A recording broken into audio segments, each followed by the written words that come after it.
All of a sudden, a child came down and hit too low. He took his helmet to a weird angle to his knee, which everyone jumped up and made a loud noise, and your heart sinks as soon as you see the hit.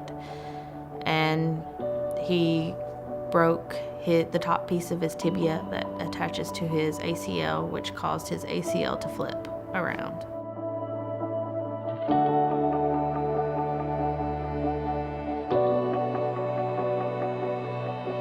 And then we went to Winston-Salem. Well, it was a girl or a boy. They came up and then they did some x-rays and all that. And then they told us like how the bone structure and all that, how it's supposed to be. And then they said that I wouldn't be able to walk or play sports again. We went there that following Friday, and the doctor said we have to do immediate surgery to save his leg. I heard a lot of people that say that when praying, because praying helps you get through stuff and all that.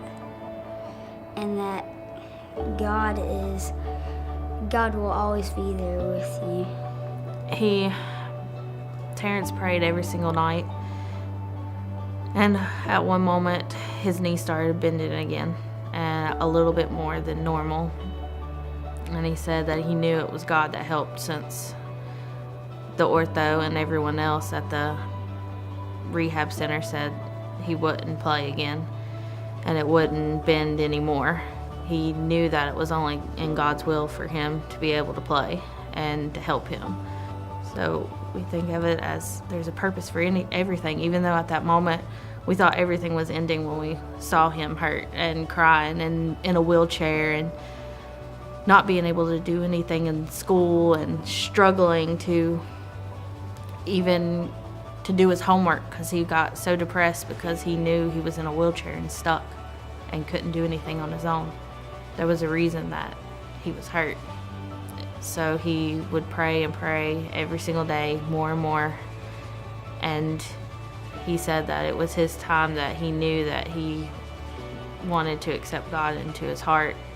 The ortho went ahead and released him, even though that it wasn't bending all the way. It was bending to the point where he could walk on his own and not be in a wheelchair anymore. They checked his knee, they made him do his normal physical, and he passed to be able to play. Before we got back into church and before his injury, we would pray like, your nighttime prayer. Like, it was like a ritual more than what you should do. Now we pray so much more, and it's brought us so much happiness and joy, and it has bettered our family and our life.